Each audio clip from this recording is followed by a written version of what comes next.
Welcome to aspirants. આપણે GCRT series જોઈ રહ્યા છે અને તેમાં ક્લાસ 7ના સેમેસ્ટર 2માં આપણે ટોટલ 7 ચેપ્ટર જોઈ ગયા છે. આજે જે ચેપ્ટર જોવાના છે તે છે મધ્યયુગીન સ્થાપત્ય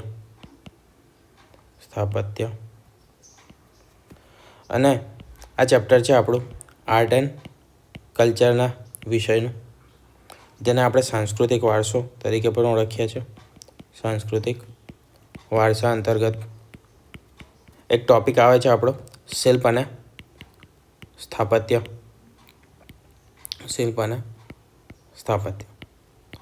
એ ટૉપિકના અંતર્ગત આવશે.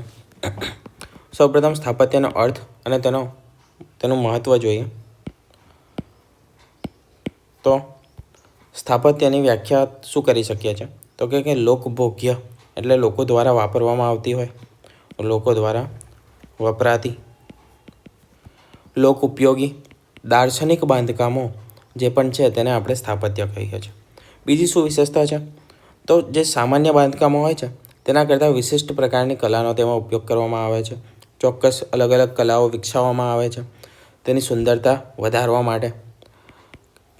અલગ કસબનો ઉપયોગ કરવામાં આવે છે, અલગ પદ્ધતિઓ વાપરવામાં આવે છે અને તેની ભવ્યતા, તેને થોડું ભવ્ય બનાવવામાં આવે છે વધારે સામાન્ય જે પણ બાંધકામ છે તેના કરતાં. તેને આપણે સ્થાપત્ય તરીકે ઓળખીએ છીએ, વ્યાખ્યાયિત કરીએ છીએ. ધાર્મિક આસ્થાનું કોઈ સ્થળ હોય, કોઈ શાસકની કીર્તિના સ્વરૂપમાં બનાવવામાં આવેલું હોય, સમાજની જરૂરિયાત સાથે સંકળાયેલું હોય, તેને પણ આપણે સ્થાપત્ય તરીકે વ્યાખ્યાયિત કરીએ છીએ, સ્થાપત્યમાં તેને એડ કરીએ છીએ. મધ્યકાળમાં આવા મંદિરો, મસ્જિદો, કિલ્લા, મહેલો, તળાવો, મિનારો વગેરેનું નિર્માણ થયું છે. તો તે બધા વિશે આપણે જોઈએ. સૌપ્રથમ ભાગ 1માં આપણે જોઈશું ગુજરાતના મધ્યકાલીન સ્થાપત્ય અને ભાગ 2માં જોઈશું ભારતના સ્થાપત્ય. બરાબર, બંને ભાગ આજના લેક્ચરમાં જ જોવાના છે, પરંતુ પાછળના ભાગમાં આવશે. પહેલાં ગુજરાતના સ્થાપત્યો જોઈએ તો તેમાં સૌ પ્રથમ છે સોમનાથ મંદિર. સોમનાથ મંદિરમાં અહીંયા જે વિગતો આપેલી છે તો છે ક્યાં આવેલું છે તો પ્રભાસ પાટણ, વેરાવળ. હાલમાં જે જિલ્લો છે તે ગીર સોમનાથ જિલ્લો છે. તમારે બુકમાં આપેલો છે જુનાગઢ જિલ્લો. એના પછી જે નવા જિલ્લાઓ બનાવવામાં આવ્યા એમાં હાલમાં ગીર સોમનાથ જિલ્લા અંતર્ગત આવેલું છે. શૈવ પંથનું એક મહત્ત્વપૂર્ણ કેન્દ્ર છે. 12 જ્યોતિર્લિંગમાંનું એક જ્યોતિર્લિંગ છે. સોમનાથને આપણે જ્યોતિર્લિંગ તરીકે પણ ગણીએ છીએ. તેમાં એક 12 જે જ્યોતિર્લિંગ છે મુખ્ય તેમાંનું એક છે. છેલ્લું જે પુનર્નિર્માણ થયું હતું તે 1951માં કરવામાં આવ્યું હતું. તે કોના હસ્તે કરવામાં આવ્યું હતું તો તેનો જીર્ણોદ્ધાર કર્યો હતો. તે સમયના પ્રથમ રાષ્ટ્રપતિ આપણા રાજેન્દ્ર પ્રસાદ દ્વારા તેનો જીર્ણોદ્ધાર કરવામાં આવ્યો હતો અને તેને બનાવવાનો ઓર્ડર એટલે કે હુકમ કર્યો હતો. જેમને સપનું જોયું હતું તે હતા સરદાર વલ્લભભાઈ પટેલ હતા. પ્રાચીન મંદિર માત્ર અવશેષ સ્વરૂપે ત્યાં આગળ હયાત હતું. નવું બનાવવામાં આવ્યું છે. તે છેલ્લું બનાવ્યું ક્યારે 1951માં. એકચ્યુઅલી સોમનાથ મંદિરને ઘણી બધી વાર બનાવવામાં આવ્યું છે અને ઘણી બધી વાર એ તૂટ્યું પણ છે, લૂંટવામાં આવ્યું છે. તો સૌપ્રથમ જેમણે બનાવ્યું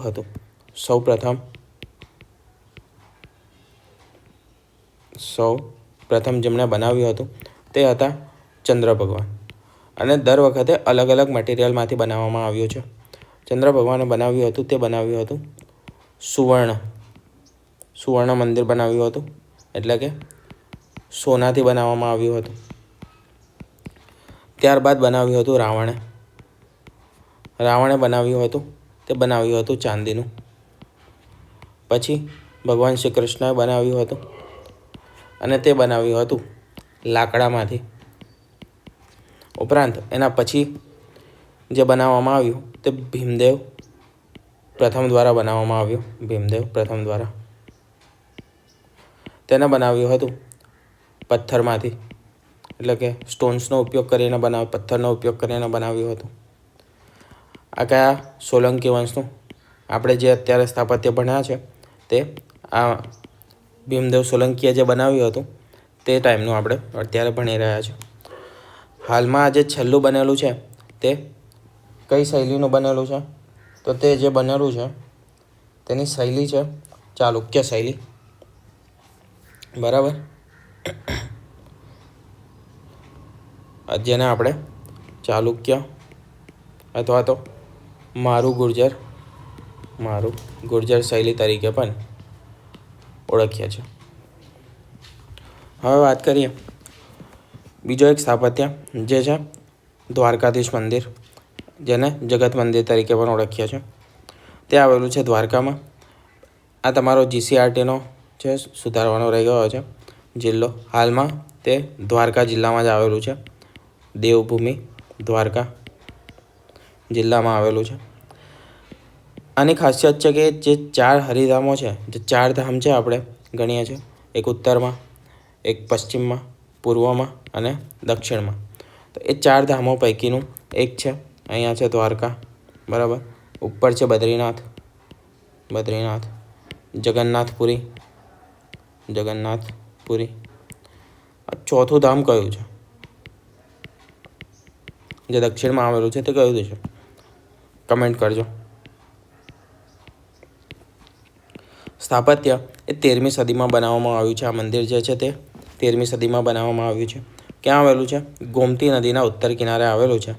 અને તેની મુખ્ય વિશેષતાઓમાં આપણે જોઈએ તો ભગવાન કૃષ્ણની ચતુર્ભુજ કૃષ્ણની મૂર્તિ છે, જેને આપણે દ્વારિકાધીશ તરીકે પણ ઓળખીએ છીએ, દ્વારિકાધીશ તરીકે જાણીએ છીએ. તેમની ચતુર્ભુજ મૂર્તિ છે. 6 માળનું ઊંચું શિખર છે અને જે શિખર છે તે કુલ 60 સ્તંભો ઉપર એક આખો ઘુમ્મટ આકાર મંડપ બનાવેલો છે, મહામંડપ. તે પણ મંદિરમાં આવેલો છે. શારદાપીઠ મઠ જે આદ્ય શંકરાચાર્ય દ્વારા સ્થાપિત કરવામાં આવ્યો હતો તે તેની નજીક આવેલો છે, શારદાપીઠ મઠ. ઘુમ્મટ મુખ્ય કેટલી વસ્તુ યાદ રાખશો તો ઘુમ્મટ જે છે તે 60 સ્તંભો પર ઊભો છે. 80 જેટલા પગથિયા છે અને ચતુર્ભુજ મૂર્તિ છે. આટલી વસ્તુ તમારે યાદ રાખવાની છે. આપણે જગત મંદિરે કહી દીધું, આટલા પોઈન્ટ યાદ રાખજો. હવે જોઈએ મોઢેરાનું સૂર્ય મંદિર. તો મોઢેરાનું સૂર્ય મંદિર એ સૌપ્રથમ ક્યાં આવેલું છે? તો તે મોઢેરા, મહેસાણામાં આવેલું છે. તેના નિર્માણકર્તા કોણ હતા? તો તેના નિર્માણકર્તા જે હતા તે છે ભીમદેવ પ્રથમ સોલંકી વંશમાં તેમને નિર્માણ કરવામાં આવ્યું હતું. ઉપરાંત સમય કયો હતો? તો તે હતો 1024થી લઈને 1027ની આસપાસ તેનું નિર્માણ થયેલું છે. મંદિરના મુખ્ય ભાગોમાં ગર્ભગૃહ, અંતરાલ અને સભા મંડપ જાણીતા છે.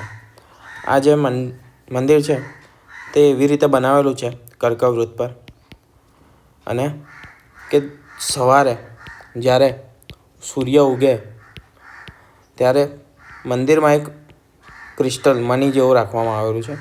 તો સૂર્યનું જે પહેલું કિરણ છે તે આના પર પડે અને આખું જે ગર્ભગૃહ છે તે પ્રકાશિત થતું. અત્યારે હાલમાં એ વસ્તુ નથી થતી, અત્યારે ખંડેર થઈ ગયું છે, પરંતુ આ વસ્તુ થતી હતી. એ રીતે બનાવેલું હતું. આખું ગર્ભગૃહ જે હતું તે પ્રકાશિત થઈ જતું હતું સૂર્યનું પ્રથમ કિરણથી. અષ્ટકોણ સ્તંભો આવેલા છે. મંદિરની વિશેષતાઓમાં સ્તંભો અષ્ટકોણ છે, ભરચક શિલ્પકામ કરેલું છે અને શરદ વસંત ઋતુમાં સૂર્યના કિરણો સીધા ગર્ભગૃહમાં પડે છે. એ સમયે પહેલાં આ વસ્તુ થતી હતી, મેં જે કીધી હમણાં. પ્રવેશ સ્થાને એક વિશાળ કુંડ આવેલું છે અને તેની આસપાસમાં 108 નાના મંદિરો આવેલા છે. દેરી આવેલી છે, એવું કહીએ તો દેરી કહીએ નાના મંદિરને, તે પ્રકારના સ્થાપત્ય આવેલા છે. ભારતના શ્રેષ્ઠ સ્થાપત્યમાં તેનો સમાવેશ થાય છે.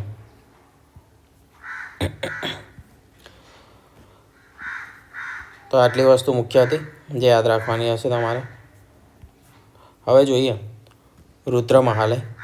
તો પાટણના સિદ્ધપુર પાસે રુદ્ર મહાલય આવેલો છે અને પ્રાચીન ગ્રંથોમાં વાંચતા જણાય છે કે તે આ જે મહાલય છે તે યોગ્ય, ભવ્ય અને એક વિશાળ તથા અનુપમ શિલ્પ સમૃદ્ધિવાળું એક સ્થાપત્ય હતું.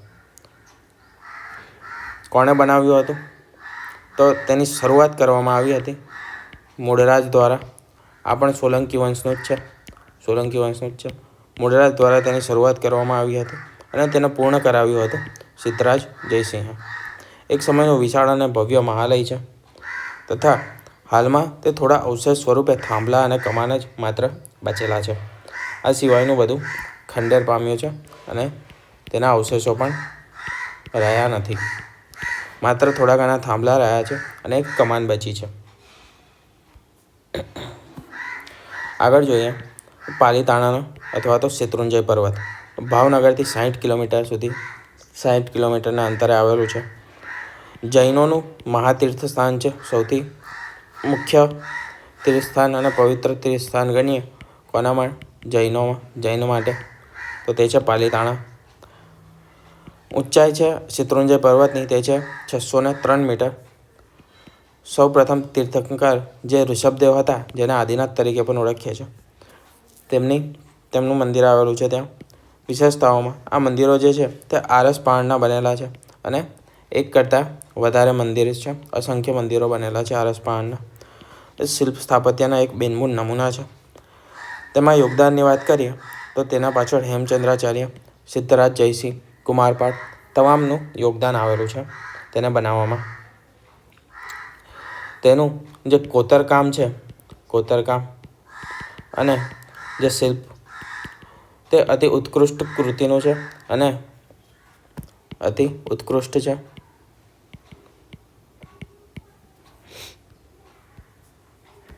આગળ વાત કરીએ સીદી સૈયદની જાળી. તો તે લાલ દરવાજા પાસે આવેલી છે.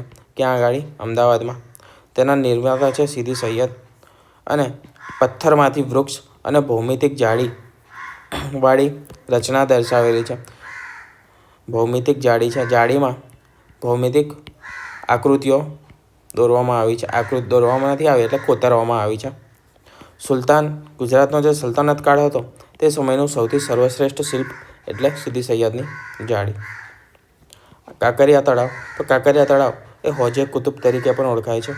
તેનું નિર્માણ કરાવ્યું હતું કુતબુદ્દીને અને આધુનિક પ્રવાસન સ્થળનું કેન્દ્ર છે. આનો જે કાંકરિયા તળાવ છે બરાબર, અને આ જે નગીનાવાળી એના જ પરથી આપણો એક બેંકનો સિમ્બોલ બન્યો છે, તે છે SBI બરાબર. ત્યાં નગીના હોજે કુતુબ અથવા તો કાંકરિયા પરથી બનાવવામાં આવેલો છે. દિલ્હી સલ્તનત કાળનું સ્થાપત્ય જોઈએ. અહીંયાથી આપણે ભાગ 2 જોઈએ છે ભારતના શિલ્પ સ્થાપત્ય. આ રીતે તમને એટલે એડ કરેલું છે કે જે યાદ રાખવાનું હોય એ આટલું જ યાદ રાખવાની વસ્તુઓ છે, જે અહીંયા મુદ્દાઓ તમને મૂકેલા છે એટલા જ. ભારતીય અને ઈરાની શૈલીનું સંયોજન છે. કમાન અને ગુંબજનો પ્રથમ વ્યાપક ઉપયોગ કરેલો છે આ સ્થાપત્યમાં. જેટલા પણ દિલ્હી સલ્તનતના બન્યા તેમાં ગુંબજ ઘણા મોટા જોવા મળતા હતા. આ રીતના તમને સ્થાપત્ય જોયા હશે. આ રીતે ઉપર ગુંબજ બનાવવામાં આવતો હતો. આપણું ડ્રોઈંગ થોડું વધારે જ સારું છે.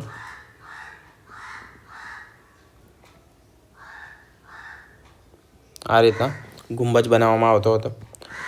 ભૌમિતિક શણગાર માટે ભૌમિતિક આકારનો ઉપયોગ થતો હતો. વેલ, ફૂલ, પાંદડા એટલે કે એ બધી વસ્તુઓનો, નેચરલ વસ્તુઓનો અને ભૌમિતિક આકારોનો શણગાર માટે, શિલ્પ માટે ઉપયોગ કરવામાં આવતો હતો. સૌપ્રથમ સ્થાપત્ય જોઈએ તો તે છે કુતુબ મિનાર. ક્યાં આવેલું છે? નવી દિલ્હીમાં. કોણે બનાવ્યું? તો કુતબુદ્દીન ઐબકે. તેને શું કર્યું હતું? શરૂઆત કરી હતી અને તેને પૂર્ણ કર્યું તે ઇલ્તુમિશે પૂર્ણ કર્યું હતું. તેના 5 માળ છે ટોટલ અને ભારતનો સૌથી ઊંચો મિનારો છે. આટલા જ પણ તમારે યાદ રાખવાના છે આમાં GCRT પ્રમાણે. GCRT પ્રમાણે. અત્યારે બીજા આવશે તે આપણે એ સમયે ડિટેલમાં વધારે જોઈશું. અત્યારે જ બધી ડિટેલ જોઈશું તો લેક્ચર વધારે ખાલી લાંબો થઈ જશે. ઢાઈ ડિનકા ઝોપડા. તો આ એક મસ્જિદ છે અને તેનું નિર્માણ પણ કોણે કરાવ્યું છે? કુતબુદ્દીન ઐબકે જ કરાવ્યું છે. પ્રારંભિક મસ્જિદોમાંની એક મસ્જિદ છે ભારતમાં. જ્યારે સલ્તનત કાળ શરૂ થયો, ગુલામ વંશ જે સૌપ્રથમ શરૂ થયો, એમાં સૌપ્રથમ જે મસ્જિદ બની એ હતી ધાયરીન કા ઝોપડા. ચોલ કાળનું સ્થાપત્ય જોઈએ, જે દ્રવિડ શૈલીમાં બનેલું છે. દક્ષિણ ભારતમાં આપણે જે શૈલી ચાલતી હતી તેને દ્રવિડ શૈલી તરીકે ઓળખીએ છીએ, અને જે ઉત્તર ભારતમાં ચાલતી હતી તેને આપણે નાગર શૈલી તરીકે ઓળખતા હતા. બે શૈલી હતી. આ દક્ષિણ ભારતમાં અને આ હતી ઉત્તર ભારતમાં. દક્ષિણ ભારતના જે દ્રાવિડ શૈલી હતા તેના મુખ્ય લક્ષણો શું હતા? તો મોટા મોટા ગોપુરમ બનાવવામાં આવતા હતા. ગોપુરમનો મતલબ મોટા દરવાજા. મંદિરને આગળ ગોપુરમ બનાવવામાં આવતું હતું. મોટા અને ભવ્ય દરવાજા બનાવવામાં આવતા હતા, તેને ગોપુરમ તરીકે ઓળખતા. વર્ગાકાર અથવા તો વિમાન આકાર તેનો આકાર રાખવામાં આવતો હતો. સંયુક્ત સ્તંભો હતા. ઊંચી દિવાલોથી ઘેરાયેલ પરિસર હતું. હવે આ મંદિર છે તો એની જે દિવાલો હતી તે ઊંચી કરી દેવામાં આવતી હતી. આખું પરિસર દિવાલોથી ઘેરી લેવામાં આવતું હતું, ઊંચી દિવાલોથી. ઉપરાંત ત્યાં આગળ બીજી એક વસ્તુ હતી કે પાણીના કુંડે રાખવામાં આવતા હતા. પાણીની વ્યવસ્થા ત્યાં રાખવામાં આવતી હતી. ખાસ આ જ વ્યવસ્થા એક પણ છે ત્યાં પણ રાખવામાં આવતી હતી, જે દિલ્હી સલ્તનતને જે મુસ્લિમ સ્થાપત્ય હતા ત્યાં પણ પાણીના કુંડ ખાસ કરીને રાખવામાં આવતા હતા. બૃહદેશ્વર મંદિર ક્યાં આવેલું છે? તો તંજાવુરમાં આવેલું છે. તેના નિર્માતા છે રાજરાજ ચોલ. દ્રવિડ શૈલીનો સૌથી ઉત્તમ નમૂનો ગણાય છે, અને જે નટરાજની શિવની કાંસ્યની મૂર્તિ છે તેના માટે બૃહદેશ્વર મંદિર પ્રસિદ્ધ છે. મુગલ કાળનું સ્થાપત્ય જોઈએ તો મુગલ કાળના સ્થાપત્યમાં ઓટલા જે હતા તે ઊંચા હતા. ચારે બાજુ બગીચા બનાવવામાં આવતા હતા. વહેતા પાણીની વ્યવસ્થા કરવામાં આવતી હતી. વહેતા પાણીની વ્યવસ્થા રાખવામાં આવતી હતી. સફેદ આરસપાન અને રંગીન પથ્થરોનો સૌથી વધારે ઉપયોગ કરવામાં આવતો હતો તે બનાવવા માટે. બુલંદ દરવાજો ક્યાં આવેલો છે? ફતેહપુર સિકરીમાં આવેલો છે. કોણે બનાવ્યો? અકબરે. ઊંચાઈ કેટલી છે? તો 53 મીટર જેટલી તેની ઊંચાઈ છે. અને સૌથી ઊંચો દરવાજો છે ભારતનો, તે છે બુલંદ દરવાજો. ભારતનો સૌથી ઊંચો દરવાજો. સૌથી ઊંચો મિનાર તો તે છે કુતુબ મિનાર, અને સૌથી ઊંચો દરવાજો બુલંદ દરવાજો. પછી જોઈએ લાલ કિલ્લો, તો તે દિલ્હીમાં આવેલો છે. નિર્માતા છે શાહજહાં. તેના લાલ કિલ્લાના મુખ્ય ભાગો છે દીવાને આમ, દીવાને ખાસ, મોતી મસ્જિદ એ પણ લાલ કિલ્લાની અંદર જ આવેલી છે, અને બીજો એક છે હયાત બક્ષનો બાગ. પછી જોઈએ તાજમહેલ, જે 7મી અજાયબીમાં એક છે. 7 અજાયબીમાંનું એક છે. સ્થાન છે તો આગ્રા પાસે આવેલું છે. આગ્રામાં આવેલું છે. તેના નિર્માતા છે શાહજહાં. કોની યાદમાં? તો મુમતાજ મહેલની યાદમાં બનાવવામાં આવ્યું હતું. શાહજહાંની બેગમ. સામગ્રી તો તે હતી સફેદ આરસપાન. આપણે હમણાં જોયું મુગલ સ્થાપત્યમાં જ તો સફેદ આરસપાનનો સૌથી વધારે ઉપયોગ કરવામાં આવતો હતો, અને બીજા રંગીન પથ્થરોનો. વિશ્વની 7 અજાયબીઓમાં તે સ્થાન પામેલ છે. હવે જોઈએ મુખ્ય MCQs. તો સોમનાથ મંદિર કયા જિલ્લામાં આવેલું છે? તો તે આવશે ગીર સોમનાથ.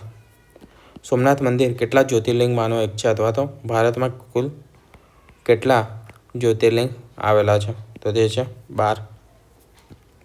દ્વારકાધીશ મંદિર કઈ નદીના કિનારે આવેલું છે? તે આવેલું છે ગોમતી નદીના ઉત્તરે આવેલું છે ગોમતી નદીની. મોઢેરાનું સૂર્ય મંદિર કયા શાસકના સમયનું બન્યું છે? તે બનેલું છે ભીમદેવ પ્રથમના સમયનું. પછી જોઈએ મોઢેરાનું સૂર્ય મંદિર કઈ ઋતુમાં સૂર્યના સીધા કિરણો ગર્ભગૃહ પર પડે તેવી સંરચના ધરાવે છે? તો તે શરદ ઋતુમાં અથવા તો વસંત ઋતુમાં. રુદ્ર મહાલય કયા સ્થળે આવેલું છે? રુદ્ર મહાલય અહીંયા 2 વસ્તુ આપેલી છે. તો સિદ્ધપુર પાટણમાં આવેલું છે, બરાબર, એ આવશે. 2 નથી આપવાની. પાલીતાણા જૈન તીર્થ જે છે તે કઈ પર્વતમાળામાં આવેલું છે? પાલીતાણા જે છે તે આવેલું છે શેત્રુંજય પર્વતમાળામાં. સીદી સૈયદની જાળી કયા શહેરમાં આવેલી છે? અમદાવાદમાં આવેલી છે. કુતુબ મિનારનું નિર્માણની શરૂઆત કોણે કરી હતી? તે કરી હતી કુતુબુદ્દીન ઐબકે. અને પૂર્ણ કોણે કર્યું હતું? તો ઇલ્તુમિશે પૂર્ણ કર્યું હતું. તાજમહેલ કોની સ્મૃતિમાં બનાવવામાં આવ્યું છે? તો તે બનાવ્યું છે મુમતાઝ મહેલની સ્મૃતિમાં. કોણે બનાવ્યું છે? શાહજહાંએ બનાવ્યું છે.